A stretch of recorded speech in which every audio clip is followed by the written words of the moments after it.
Boa tarde, família. Mais um vídeo no canal. Desde já agradecendo a vocês, todas e todos, por estarem fazendo as inscrições no nosso canal, ativando o sininho de notificações, deixando os likes de vocês, compartilhando nossos vídeos. Muito obrigado aos novos e novas inscritas e inscritos. Sejam todos e todos muito bem-vindas e bem-vindos. Este é o África no Centro, canal para nós discutirmos relações étnico-raciais, história e antropologia, as contribuições que as populações africanas do continente da diáspora legaram para a humanidade, sempre a partir da perspectiva do pan-africanismo. Família, hoje a gente está aqui para trocar uma ideia com vocês sobre um assunto muito importante, porque ele trata das discussões das relações étnico-raciais no interior de setores da esquerda eurocêntrica. Né? Eu costumo dizer que a esquerda, essa esquerda que é adepta da visão eurocêntrica, é a esquerda eurocêntrica.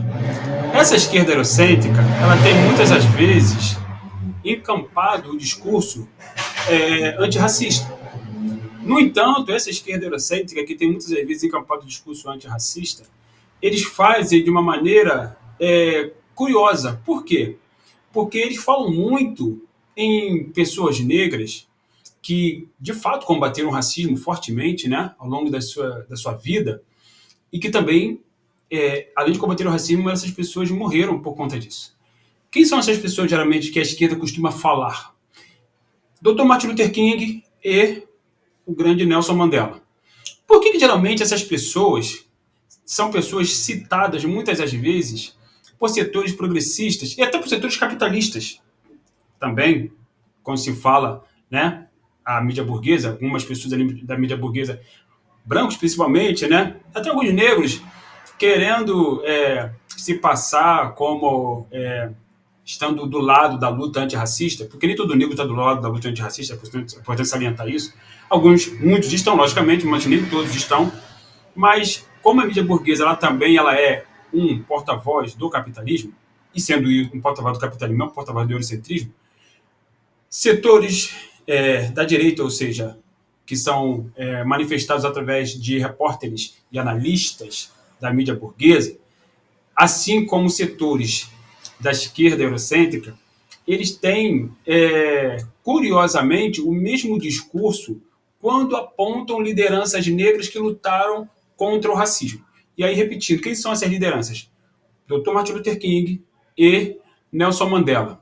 Curiosamente, essas duas figuras lendárias, que são importantíssimas na nossa história, na história africana do continente da diáspora, no caso do Nelson Mandela no continente, Dr. Martin Luther King na diáspora, são pessoas que, lá no seu momento de vida, no auge das suas lutas, foram brutalmente perseguidas por setores da esquerda eurocêntrica e por setores da direita também.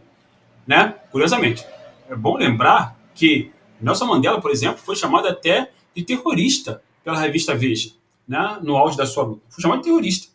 Mais tarde, a mesma revista Veja chamou o Nelson Mandela, revista Veja de outros setores da direita, chamaram Nelson Mandela de pacificador. Assim como Martin Luther King ganhou o Prêmio Nobel da Paz, né? Que é um prêmio que geralmente não é dado para pessoas que têm uma militância mais raivosa, vamos dizer assim. Eu já vou falar quem são essas pessoas, vocês vão saber exatamente quem são, melhor dizendo. E ele ganhou esse prêmio porque ele, na sua militância, como ele era um pastor, protestante, adepto das estratégias de luta do Mohandas Gandhi, né? O Mohandas Gandhi, Mahatma Gandhi, ele era um cara que utilizava o discurso conciliador para poder garantir os direitos civis e os direitos humanos dos africanos nos Estados Unidos, particularmente, e logicamente ao redor do mundo, logicamente, que estava lutando. É importante salientar que as lutas tanto de Martin Luther King quanto Nelson Mandela são absolutamente fantásticas, são absolutamente imprescindíveis para nós pretas e pretos. No entanto, pelo fato deles terem um discurso, uma agenda mais conciliadora, ainda que o Nelson Mandela tenha passado 27 anos na cadeia, ainda que o Nelson Mandela, nos 27 anos de cadeia que ele tenha passado, ele tenha sabido do assassinato de entes queridos seus, ainda que Nelson Mandela tenha passado por torturas psicológicas brutais durante esses 27 anos de cadeia, Nelson Mandela, quando ele sai da cadeia, quando ele sai da prisão, ele encampa um discurso de conciliação para as diferentes populações que estão na África do Sul. Isso, pela direita, é muito bem visto. pela direita e por setores racistas da esquerda, né? Por quê? Porque o que essas pessoas, esses setores eurocêntricos mais temem é uma revolta nossa furiosa, uma revolta nos moldes dos levantes, por exemplo, do Haiti, uma revolta nos moldes do levante dos Palmares, né? Uma revolta no molde dos levantes dos Zange, que ocorreu no século IX, lá no Oriente Médio, no contexto da escravidão que árabes empreenderam contra africanos da costa leste, ali da região de Sofala, na região de Moçambique, por exemplo, que foi um levante violentíssimo, vigorosíssimo contra a escravidão e contra, logicamente, os árabes racistas. O que essas pessoas ditas progressistas e conservadoras, pessoas que falam muito em democracia, pessoas que tentam sempre nos convencer através de um discurso conciliador, mas temem, é justamente que a gente se revolte, a gente que é preto se revolte e faça como, por exemplo, o grande Malcolm X e pegue em armas por qualquer meio necessário. Malcolm X é um dos personagens históricos contemporâneo de Nelson Mandela, contemporâneo de Martin Luther King, que não é falado nem pela esquerda eurocêntrica, quando se fala em luta contra o racismo, e nem pela direita conservadora, também quando se fala de luta contra o racismo. Malcolm X não foi preso como Nelson Mandela e Martin Luther King, né? Mas Malcolm X foi brutalmente perseguido tanto pela CIA quanto pelo FBI, por outros órgãos de inteligência do Departamento de Estado dos Estados Unidos, pela própria nação do Islã e também por todos aqueles que odeiam e temem um líder revolucionário como ele, que pregou e propôs aquilo que mais tarde viria a se chamar movimento Black Power, né? O movimento Black Power, que nos Estados Unidos pegou em arma, literalmente, os Panteras Negras estão aí que não deixam ninguém mentir. Então, estes personagens que pregam uma resistência mais contundente, né? Mais de empate, mais de confronto mesmo, na base de você pegar em armas e, enfim, partir para uma agressividade que é exatamente proporcional a essa agressividade que nós sofremos, essas pessoas não são faladas pela esquerda e nem faladas pela direita conservadora, porque ambos são eurocêntricos e ambos querem manter os africanos e africanas do continente e da diáspora sob controle. Não por acaso, muitos revolucionários africanos do continente, como Thomas Sankara, como Samora Machel, como Amílcar Cabral, por exemplo, nem sequer são falados aqui, nem na direita nem na esquerda. Muito pouco são falados. E quando são falados, esses caras são chancelados, né, com uma ideia de eles são marxistas. Não, essas pessoas eram pan-africanas. Já explicamos isso aqui, inclusive, já em vídeos anteriores. Uma outra pessoa que também era africana do continente, sul-africano como Nelson Mandela, e que também foi preso, e que morreu na cadeia, o que quase ia acontecer com Nelson Mandela, é o Bantu Stephen Biko. O Biko, gente, ele é muito pouco conhecido aqui no Brasil. O Biko, ele é tão importante quanto o Nelson Mandela foi na África do Sul. Bantu Stephen Biko era um médico. Bantu Stephen Biko era líder estudantil. Bantu Stephen Biko criou o movimento da consciência negra na África do Sul. Bantu Stephen Biko lutou contra o apartheid. Bantu Stephen Biko, ele instrumentalizou populações no continente africano, debateu de igual para igual com racistas em tribunais racistas, porque o Biko estava defendendo as populações africanas que, naquela época, nos anos 70, anos 60, viviam nos bantustões. O que são os bantustões lá na África do Sul? Era o que aqui a gente chama de favela. Basicamente era isso. Lugares insalubres, lugares de difícil sobrevivência, lugares onde a polícia estava presente o tempo todo, matando pessoas pretas. Não tem nada de diferente entre os bantustões da África do Sul e as favelas daqui do Rio de Janeiro, por exemplo, que dirá do Brasil. Então, o Biko, ele também falava numa resistência mais contundente. Ele também falava em levantes. Ele também falava, né, numa resistência que responderia com violência às violências que as populações africanas estavam sofrendo lá. Mas, fundamentalmente, o Bantu Stephen Biko também, assim como o grande Malcolm X, falava que os africanos tinham os mesmos direitos humanos à vida, por exemplo, que é o primeiro direito humano que nós temos, tanto quanto qualquer pessoa branca nos Estados Unidos ou na África do Sul, respectivamente. Né? É importante salientar que a postura agressiva, política, as falas agressivas de Bantu Stephen Biko e Malcolm X, repetindo, contemporâneo tanto de Nelson Mandela quanto de Martin Luther King, né?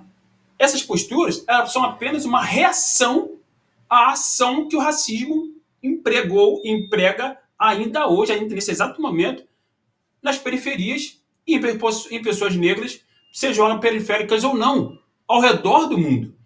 O que eu estou chamando a atenção aqui é para a gente perceber que muita gente da esquerda, que se diz antirracista e que diz que está lutando contra o racismo, na verdade, eles querem lutar contra o racismo, mas ao modo deles, nos moldes deles, na maneira deles, pegando pessoas que têm um discurso repetindo mais conciliador, como Nelson Mandela e Martin Luther King, esquecendo pessoas que têm um discurso mais inflamado, como é o caso de Malcolm X. Pode ver, essas pessoas não citam Malcolm. Não citam Malcolm X. E nem o Bantu Stephen Biko. Não citam. Ainda que algumas dessas pessoas citem os Panteras Negras, ainda que citem, às vezes, mas elas não citam o mentor intelectual por trás do movimento Black Power, que era o Malcolm X. Porque o Malcolm, ele falava: quem te ensinou a odiar a cor da sua pele? Quem te ensinou a odiar a textura do seu cabelo? O formato do seu nariz, de sua boca? Quem te ensinou a odiar você mesmo, da cabeça aos pés? Então, você precisa se perguntar quem te ensinou a odiar aquilo que Deus te deu. Então, ele está falando dos brancos. Então, quando o Malcolm falava isso, dos brancos racistas nos Estados Unidos, em toda a parte do mundo, quando o Malcolm falava isso, ele causava um pavor, um temor, um terror muito grande na cabeça de pessoas brancas racistas. Essas mesmas pessoas brancas racistas que não citam o nome dele exatamente por conta disso. Essas mesmas pessoas brancas racistas que preferem falar apenas em Martin Luther King e Nelson Mandela exatamente porque esses dois tinham uma postura diferente e, no entender covarde dessas pessoas que se dizem antirracistas, tanto da direita quanto da esquerda, é muito mais fácil você lidar com Martin Luther King e com Nelson Mandela do que lidar com Bantu Stephen Biko e com o Malcolm X. E aí, família, nesse sentido, quais são as consequências a partir daí? É a gente desvalorizar a fala de Biko, desvalorizar a fala de Malcolm X, embarcar nesse discurso pacificador, apaziguador da direita e da esquerda, lembrando e repetindo que, apesar de ser um discurso pacificador, tanto de Martin Luther King quanto de Nelson Mandela, é importante a gente salientar isso. Esses homens estavam lutando com as armas que tinham, estavam lutando da forma como eles entendiam. Lembrando, Mandela, antes de ser preso, ele também pegou em armas. E foi nesse contexto que ele foi chamado de terrorista. Terrorista nada. Terroristas são os racistas. Mandela, ele criou a Lança da Nação, que era o braço armado do Congresso Nacional Africano. E tinha um partido pan-africano também lá na África do Sul, conforme dá conta perfeitamente essa obra aqui de Donald Woods, grande amigo de Bantu Stephen Biko. Né? Está documentado isso. Importante salientar. O que acontece é que os outros dois, Biko e Malcolm, para eles, não tinham pacto com a branquitude. Não tinha pacto com o branco. Não tinha conciliação com o branco nenhum. Nenhum. Não tinha. Por quê? Porque eles entenderam que ou a gente se organiza por nós mesmos, né? Em primeiro lugar, eles falaram muito isso, ou a gente se organiza por nós mesmos, ou a gente vai estar sempre à mercê de pessoas que podem nos trair a qualquer momento. Lembrando, todo branco é racista? Não. O próprio Malcolm falou depois que ele iria se unir com qualquer cor, com qualquer pessoa de qualquer cor, desde que ela quisesse mudar a miséria desta terra. Desde que ela quisesse mudar a miséria desta terra. Porque é importante salientar, ainda que não seja racista, todos os brancos utilizam o seu privilégio racial que foi construído por seus antepassados. Né? É importante salientar isso. Mas o Malcolm chegou a dizer isso. Isso está documentado também, vídeos dele por aí que mostram isso, ele falando isso. Mas não significa dizer que ele estava se curvando, né, a pessoas brancas. Não, em primeiro lugar, ele estava falando para as pessoas pretas e se posicionando ao lado das pessoas pretas. E, logicamente, pessoas pretas que, como a gente costuma dizer, no nosso bonde, né, no morro, fecham no nosso bonde. São pessoas que estão do nosso lado. E são pessoas que não estão a serviço do opressor, ainda que sejam negras. É importante salientar porque tinha pessoas a serviço do opressor negras nos Estados Unidos, na África do Sul, no Brasil e outras partes do mundo. Tinha e tem pessoas, inclusive, que são gente que eu conheço, né, que atuou em pré-vestibulares comunitários e que são eurocêntricos. São pretos que são eurocêntricos. Se são eurocêntricos, está do lado do opressor. Se é eurocêntrico, está do lado do opressor. É importante salientar isso. Se é eurocêntrico, está do lado do opressor. Se é eurocêntrico, é colonizado. Se está colonizado, está do lado do opressor. Então, era contra essas pessoas que Malcolm X, Bantu Stephen Biko falavam. E são esses dois grandes líderes políticos, família, que nós precisamos falar deles sempre. São esses dois grandes líderes políticos que a gente precisa conhecer a atuação, a trajetória de vida, de luta política desses dois grandes homens fantásticos, guerreiros, e que perderam a vida em prol da nossa causa. Dado o recado, venham todos e todas fazerem o meu curso de História da África. Ele é online, comigo, aula síncrona. Em breve a gente volta aqui para um novo bate-papo. Estamos juntos sempre. Hotep, África no Centro.